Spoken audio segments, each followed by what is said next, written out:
2022년 3월 14일 한국뉴스입니다. 정부가 14일 5세에서 11세 연령의 백신 접종 세부 계획을 밝혔다. 이런 가운데 영유아의 백신 접종 효과에 대한 정보가 오락가락해 부모들이 우왕좌왕하고 있다. 최근 미국에서는 5세에서 11세 어린이들에겐 화이자 코로나 백신의 감염 예방 효과가 크게 떨어진다는 연구 결과가 나오기도 했다. 미국은 일찌감치 미국 식품의약국 FDA 이 5세 이상 소아청소년을 대상으로 화이자 백신을 승인했다. FDA는 2월 초에는 생후 6개월에서 5세 미만 영유아를 대상으로도 화이자 백신 승인 여부를 검토 중이라고 밝혔지만 10일 만에 계획을 취소했다. 10일 AP통신에 따르면 미 질병통제예방센터 CDC는 연방정부 차원에서 시행 중인 대중교통수단 내 마스크 착용 의무를 해제하기 위한 지침을 개발하고 있다. 이는 최근 하와이주를 포함한 미국 50개 주에서 실내 마스크 착용 의무를 완화하고 CDC 권고 수준도 낮아짐에 따라 검토되는 것이다.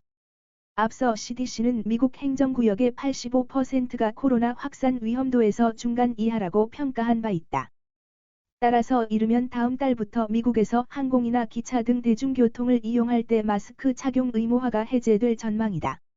당초 대중교통 마스크 의무화는 이달 18일 만료될 예정이었지만 관련 지침 마련으로 한 달 더 연장한 것으로 풀이된다.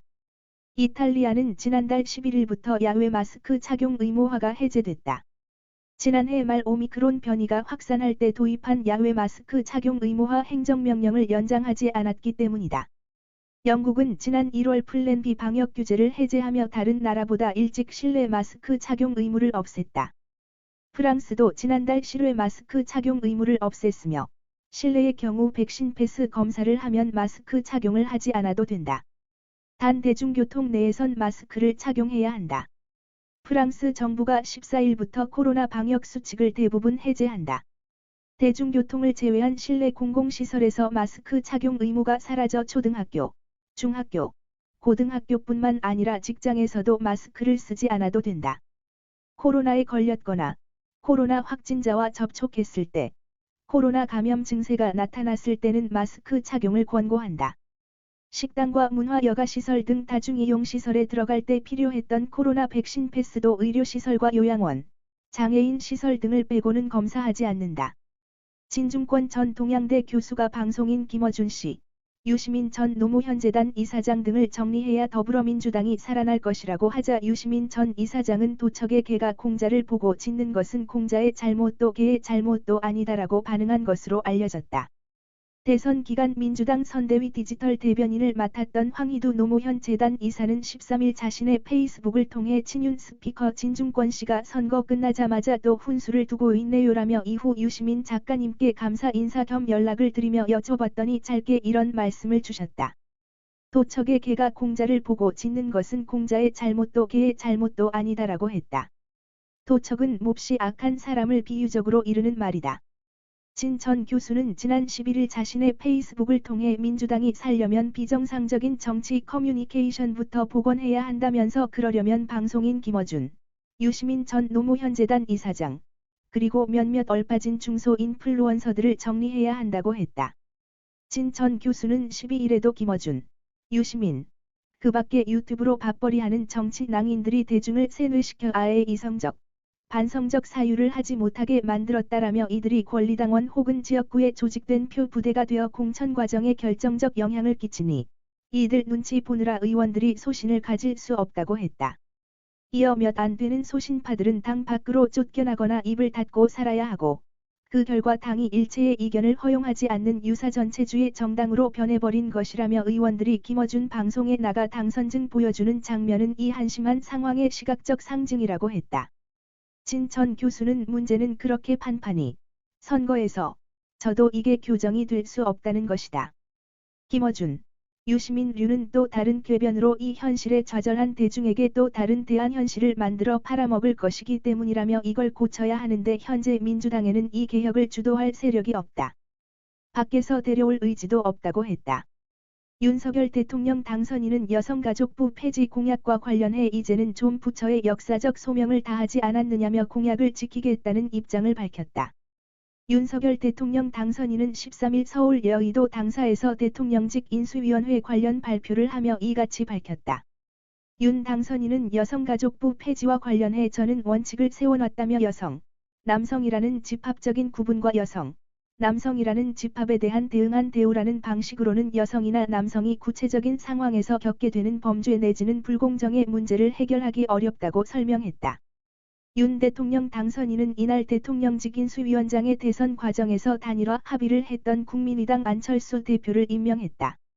인수위 부위원장에는 사선의 권영세 의원, 기획위원장의 원희룡 전 제주지사가 임명됐다. 안 대표는 인수위원장으로서 새 정부의 국정 운영 및 그림을 그리게 됐다. 윤 당선인이 안 대표와 후보 단일화 과정에서 약속했던 공동정부 구성에 첫 발을 뗀 것으로 평가된다. 윤 당선인은 안 대표는 저와 국정 운영 가치와 철학을 공유하고 선거 이후에도 제가 요청해서 먼저 자리를 가진 바 있다며 안 대표도 인수위원회를 이끌 의지가 있고 저 역시도 적임자라 판단했다고 밝혔다. 이어 권영세 부위원장에 대해서는 풍부한 의정 경험과 경륜으로 지난 선거 과정에서 유능하고 안정적인 리더십을 보여줬다며 안 위원장과 함께 정부 인수 업무를 성공적으로 이끌 것으로 생각된다고 말했다. 원희룡 기획위원장에 대해선 국민의힘 선대본부 정책본부장으로서 공약 전반을 기획해왔다고 인선 배경을 설명했다. 윤 당선인은 인수위원회의 인수위원장과 부위원장, 기획위원장을 비롯해 7개 분과의 총 24명의 인수위원들을 임명하고 1개 위원회, 2개 특별위원회를 설치하기로 했다고 밝혔다. 윤 당선인은 국민통합위원회는 유능하고 능력 있는 국정 운영으로 지역과 계층, 세대를 아우르는 진정한 국민 통합을 이루기 위한 것이라고 밝혔다. 또 코로나 비상대응 특별위원회는 영세 자영업자, 소상공인 분들에 대한 신속한 손실 보상과 방역 의료 문제 등을 종합적으로 다루게 될 것이라고 설명했다. 이어 지역균형발전 특별위원회와 관련해서는 우리 국민은 어느 지역에 사느냐와 관계없이 공정한 대우를 받을 권리가 있다며 제가 약속드린 지역 공약이 제대로 실천될 수 있도록 신속하게 새 정부 국정과제에 반영시키고 국민들이 어디에 사시든 기회의 불이익을 받지 않도록 면밀히 살피겠다고 밝혔다. 이 가운데 코로나 비상대응 특별위원회는 안철수 인수위원장이 특위위원장을 겸임하고 나머지는 추후 인선을 추가로 발표할 예정이다.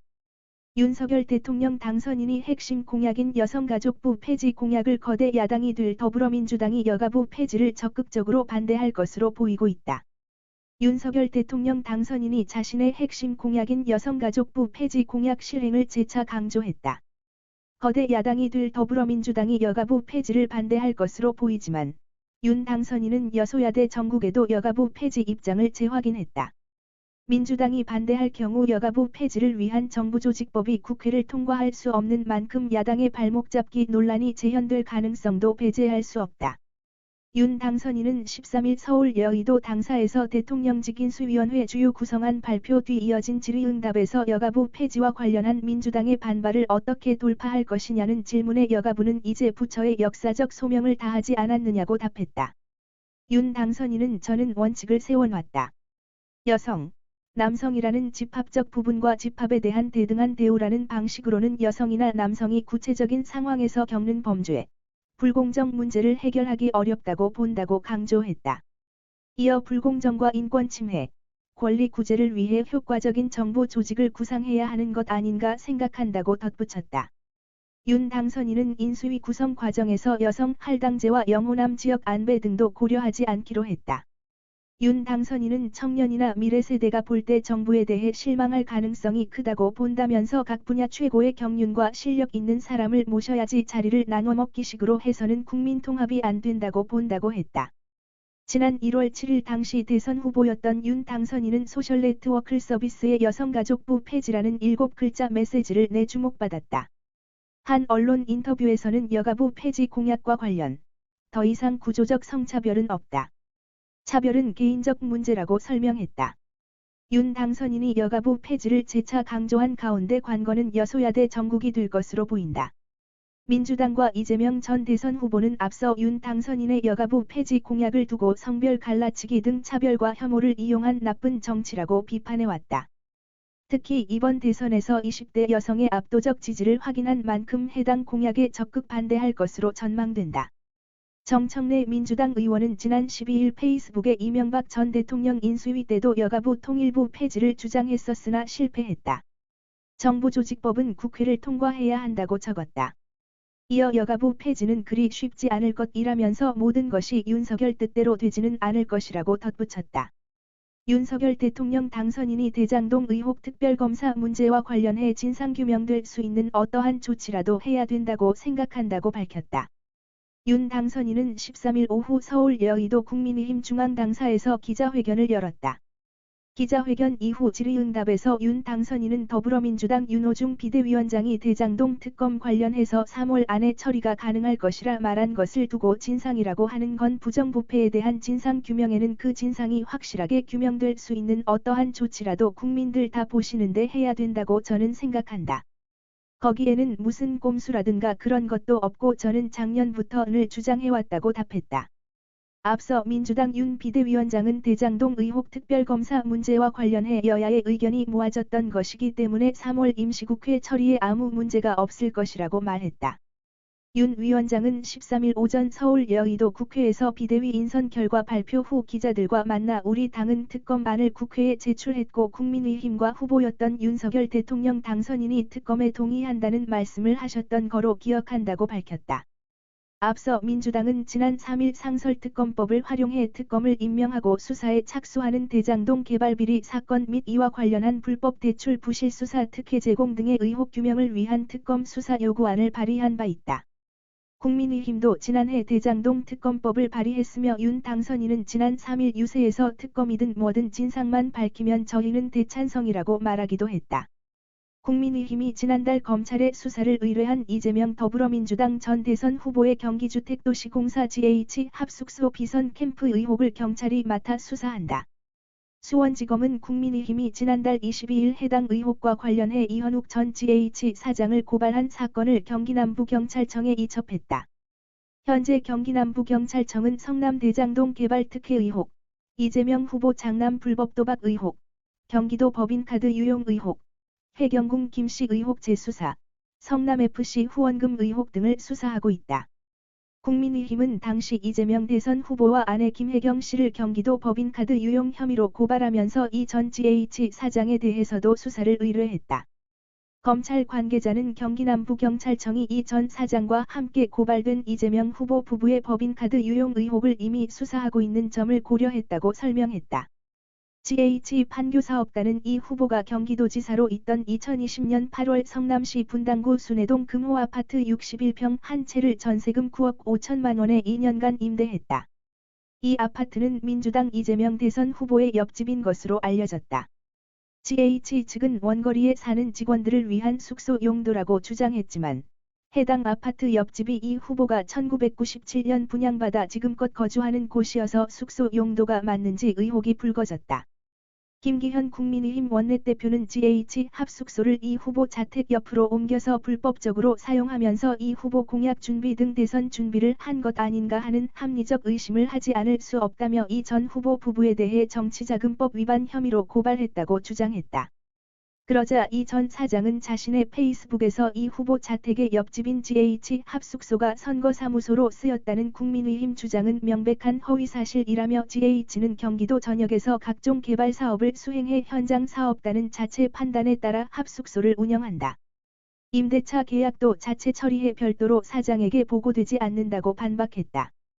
이 전 GH 사장은 이재명 후보가 성남시장이던 2015년 성남FC 주빌리은행 고문 변호사를 지냈고 경기도지사 시절인 2019년 2월 GH 사장으로 취임하다 지난해 11월 퇴사했다. 삼성 SDI 중국에서 배터리 팩 공장 모두 철수한다. 삼성 SDI가 중국 내 사업 비중을 줄이고 있다. 비주력 저성과 사업을 중단해 해외 생산 라인을 효율화하기 위한 전략이다. 업계에서는 삼성 SDI의 중국 사업 비중 축소가 현지 배터리 규제와 무관하지 않다고 보고 있다. 14일 배터리 업계에 따르면 삼성 SDI는 지난해 말 중국 우시에 위치한 배터리 팩 법인을 청산했다. 삼성 SDI는 앞서 지난해 초에도 장춘의 배터리 팩 법인의 청산을 완료했다. 이로써 삼성 SDI는 중국 내 배터리 팩 사업에서 완전 철수했다. 삼성 SDI가 두 배터리 팩 법인을 청산한 것은 실적이 저조한 탓이다. 우시법인의 경우 2020년과 지난해 모두 1억 원의 순손실을 기록했다. 장춘법인 역시 2018년을 제외하면 2016번지년 6억 원, 2017년 8억 원, 2019년 9억 원의 순손실을 보였다. 이는 지난해 말 취임한 최윤호 삼성 SDI 대표이사의 질적 성장 전략과도 맞닿아 있다. 재무 전문가인 최 대표이사는 지난 1월 신년사를 통해 임직원에게 철저한 리스크 관리를 통해 수익성 우위의 질적 성장을 이루자고 당부했다. 수익성이 낮은 사업은 과감히 정리하고 주력 사업은 내실을 다져 수익성을 극대화하겠다는 의미로 풀이된다. 두 법인은 설립 초기부터 중국 정부의 배터리 규제와 사드 보복 등으로 정상 가동을 할 수 없었던 것으로 전해진다. 우시법인은 2015년 공장 부지 선정과 법인 설립까지 마쳤다. 그러나 중국 정부가 한국산 배터리를 장착한 전기차에 대해 보조금을 지급하지 않기로 하면서 사업이 지연됐다. 당시 한국산 배터리에 대한 규제는 사드 보복의 일환이었다. 장춘법인은 삼성 SDI가 2015년 글로벌 자동차 부품회사 마그나 슈타이어의 전기차용 배터리 팩 사업 부문을 인수하는 과정에서 마그나 슈타이어의 중국 사업권을 가져오기 위해 설립된 회사다. 장춘법인은 2019년 마그나 슈타이어가 수주했던 물량을 모두 소진했다. 이후 계약 연장이나 신규 수주를 못하게 되면서 자연스럽게 청산을 택했다. 배터리 업계에서는 삼성 SDI가 배터리 팩 사업을 완전히 철수할 가능성이 있다는 전망도 나온다. 삼성 SDI는 마그나 슈타이어의 전기차 배터리 팩 사업 부문을 인수하면서 관련 사업에 진출했다. 중국 법인은 모두 철수했으며 미국 법인도 누적 손실이 약 500억 원에 달한다. 오스트리아 법인만 유일하게 흑자를 내고 있으나 그 규모가 미미한 수준이다. 삼성 SDI는 중국 내 팩 공장을 모두 철수하면서 텐진과 시안의 배터리 셀 공장 가동에 집중할 예정이다. 두 셀 공장 역시 설립 초기였던 2015년 중국의 배터리 규제로 가동률이 10에서 20% 수준으로 떨어지며 고전했다. 현재는 생산 물량을 유럽 완성차 업체에 공급하면서 정상 가동 중이다. 중국 정부가 한국 배터리에 대한 규제를 순차적으로 풀어주고 있지만 여전히 현지 시장 공략은 쉽지 않다는 것이 업계의 분석이다. 중국 정부의 정책에 따라 공장 가동률이 축소되는 경우가 적지 않다는 점이 현지에 배터리 공장을 둔 국내 업체에게 최대 고민거리다. 삼성 SDI는 현재 헝가리 공장 증설을 진행 중이다. 글로벌 완성차 업체 스텔란티스와 미국 배터리 합작법인 설립도 진행 중이다. 미국과 유럽의 생산기지가 구축되면 삼성 SDI의 중국 사업 비중은 더욱 줄어들 것이라는 전망이 업계에서 나온다.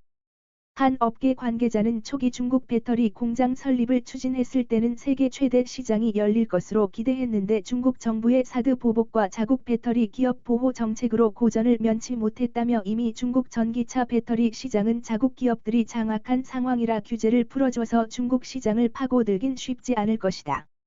중국 정부가 어떤 규제를 또 내놓을지 몰라 사업을 하는데 변수도 많다고 했다. 올해분 재산세를 공시지가가 급등하기 전인 2020년 수준으로 낮추고 1세대 1주택자에 대한 종합부동산세를 작년 수준에서 동결하는 방안이 검토된다. 정부와 국회는 기획재정부와 행정안전부, 국토교통부 등 정부 부처가 오는 22일 올해 공동주택 공시가격안 공개에 맞춰 이런 내용 등을 담은 보유세 부담 완화 방안을 함께 발표할 계획이라고 밝혔다. 지난해 공동주택 공시가격이 19% 오른 데 이어 올해도 20% 안팎 상승이 예상되는 만큼 급등하는 재산세 종부세 부담을 완화하는 방안을 함께 제시하는 것이다. 이러한 보유세 부담 완화안은 윤석열 대통령 당선인의 첫 번째 주요 경제정책 조정 사례가 될 것으로 예상된다. 외국인들 지난달 국내 주식 2조 5천억 원 팔았다. 러시아의 우크라이나 침공 등의 여파로 투자 심리가 위축되면서 외국인 투자자들이 지난달 국내 증시에서 2조 5천억 원이 넘는 주식을 판 것으로 나타났다. 금융감독원이 14일 발표한 2022년 2월 외국인 증권 투자 동향에 따르면 외국인은 지난달 국내 상장 주식 2조 5,800억 원을 순매도했다. 외국인은 지난 1월에도 1조 6,770억 원을 판 것에 이어 두 달 연속 순매도를 유지했다. 코스피에서 1조 6,190억 원을 순매도했고 코스닥에서는 9,610억 원을 순매도했다. 지역별로는 유럽이 1조 4천억 원, 미주가 7천억 원을 순매도했다. 중동은 3천억 원, 아시아가 2천억 원을 순매수했다. 국가별로는 영국이 1조 3천억 원, 케이맨 제도가 1조 1천억 원을 순매도했고, 일본과 아일랜드는 각각 5천억 원, 4천억 원을 순매수했다. 2월 말 기준 외국인이 보유하고 있는 국내 상장 주식은 724조 9천억 원으로 전체 시가총액의 28.0%였다. 미국 293조 2천억 원으로 전체 외국인 보유 비중의 40.4%를 차지했다. 이외 유럽이 222조 3천억 원, 30.7%, 아시아가 101조 3천억 원, 14.0%, 중동이 24조 8천억 원, 3.4%을 보유하고 있었다. 외국인은 채권 시장에서는 상장 채권 2조 9,500억 원을 순투자해 지난해 1월부터 순투자를 유지하고 있다. 상장 채권 6조 4,270억 원을 순매수하고 2조 4,770억 원을 만기 상환했다. 보유 규모는 아시아 지역이 102조 원으로 전체의 46.0%를 차지했다. 종류별로는 국채를 3조 8천억 원 순투자했고, 통한채를 2천억 원 순회수했다. 카젬 한국GM 사장의 출국 금지를 바라보는 국내 완성차 업계의 시선이 편치 않다. 법원의 1심 재판 결과가 1년 8개월째 나오지 않는 상황에서 검찰이 최고 경영자 CEO의 글로벌 활동에 제약을 걸었다. 한국의 이미지 실추와 투자 축소로 이어질 수 있다는 우려가 나온다. 14일 업계에 따르면 검찰은 한국GM의 카젬 사장을 출국 금지시켰다. 그는 협력업체 소속 근로자 1,700여 명을 불법 파견한 혐의로 기소돼 1심 재판을 받고 있는데 이와 관련해 출국 금지가 된 것은 이번이 세 번째다. 한국GM 창원공장 비정규직 노동자들은 2005년 1월 고용노동부에 진정을 넣었고 같은 해 4월 불법 파견 판정을 받았다. 카젬 사장은 2020년 7월 기소됐지만 아직까지 결과가 나오지 않고 있다. 1심 결과가 나와도 2심, 3심까지 재판이 진행될 수 있다. 카젬 사장은 오는 6월 1일부터 중국 상하이 GM 총괄 부사장 임기를 시작할 예정이었지만 검찰의 이 같은 조치에 발목이 잡혔다. 한국 GM의 불법 파견 문제는 카젬 사장 임기 개시 훨씬 전에 발생했지만 카젬 사장은 문제 해결을 위해 임기를 연장해 가며 검찰 조사에 임했다. 그는 당국이 잠시 출국 금지를 풀어줘 해외 출장을 다녀올 수 있었던 지난해 4월에도 이를 마친 뒤 바로 귀국해 업무와 조사에 임했다. 오는 6월까지 카젬 사장의 출국 금지 조치가 해제되지 않으면 그는 한국에서 중국 GM의 상하이 부사장 업무를 처리해야 할 상황에 처한다. 올해 초 발표된 글로벌 자동차 업체인 GM그룹의 인사 발령이 취소될 가능성은 적기 때문이다. 업계에서는 이번 검찰의 제동이 한국 완성차 시장의 이미지 하락과 투자 축소를 야기할 수 있다는 우려를 내놨다. 웬디 셔먼 미 국무부 부장관은 13일 중국이 대만을 무력 침공하지 않을 것으로 본다고 밝혔다. 셔먼 부장관은 이날 폭스뉴스 선데이에 출연해 관련 질문에 중국이 러시아의 우크라이나 침공으로 무슨 일이 일어나고 있는지를 주의 깊게 보기를 바란다면서 우리는 하나의 중국 정책을 지지하지만 중국이 대만을 강제로 점령하지 않을 것으로 본다고 밝혔다. 그는 또 미국은 중국의 대만 점령 시도를 막기 위해 할 수 있는 모든 일을 할 것이라고 강조했다. 러시아의 우크라이나 침략으로 중러 관계가 악화됐는지 강화됐는지라는 질문에 셔먼 부장관은 중국과 러시아는 베이징 올림픽 이전에 확실히 한층 가까워졌다고 답했다. 그는 또 동시에 중국은 주권 국가의 침공에 상당히 불편해한다는 점도 알고 있다면서 중국은 영토 주권이 국가의 핵심 요소이고 국가는 스스로 정치적 미래를 결정해야 한다고 주장해 왔기 때문이라고 주장했다. 셔먼 부장관은 우리는 그 원칙에 동의하고 중국이 그렇게 하기를 바란다고 부연했다. 이어 그는 지난 2주간 푸틴 러시아 대통령은 30년간 경제 발전을 수포로 만들었다면서 중국과 러시아 모두 경제 발전을 위해 국제 질서에 속해왔지만 러시아는 거기에서 배제됐다고 역설했다. 그러면서 중국은 우크라이나 사태를 매우 면밀히 주시하고 있으며 대만 침공 시 어려운 결정을 내려야 한다고 강조했다. 바이든 미국 대통령이 대만을 오표기한 지도를 구매하거나 제작하지 말라는 내용의 법안에 서명한 것으로 알려졌다. 중국이 하나의 중국 원칙을 내세우며 대만을 압박하는 가운데 미국 백악관이 대만을 다른 국가 소유로 오표기한 지도에 대해 구매를 금지하는 내용을 담은 법안을 공표해 이목이 쏠렸다. 대만 중앙통신사는 최근 바이든 미국 대통령이 2022년 회계연도 연방정부 교부금 관련 법안에 미 행정부는 대만 지역이 오표기된 부정확한 지도를 제작하거나 구매하는 것을 금지한다는 내용을 포함시켰다고 13일 보도했다. 해당 법안은 바이든 대통령이 서명한 즉시 실효됐다. 5표기의 대상 국가가 중국이라는 문구는 포함되지 않은 것으로 알려졌다. 이에 대해 추이징린 대만 외교부 부대변인은 미국 당국이 자국 경비 사용과 관련해 대만 영토를 부정확하게 표시한 어떠한 지도도 구매하거나 전시해서는 안 된다는 내용을 포함한 것은 이번이 처음이다면서 이는 대만이 중국의 일부가 아니라는 사실을 직시한 것이라고 해석했다. 추이 부대변인은 이어 대만 외교부는 이번 미국의 행동에 대해 감사와 환영의 마음을 전한다면서 양국의 관계가 이를 토대로 다가오는 미래에도 긍정적이고 우호적인 관계를 심화시킬 수 있을 것이라고 기대했다. 오늘도 시청해 주셔서 감사합니다. 구독과 좋아요 부탁드립니다.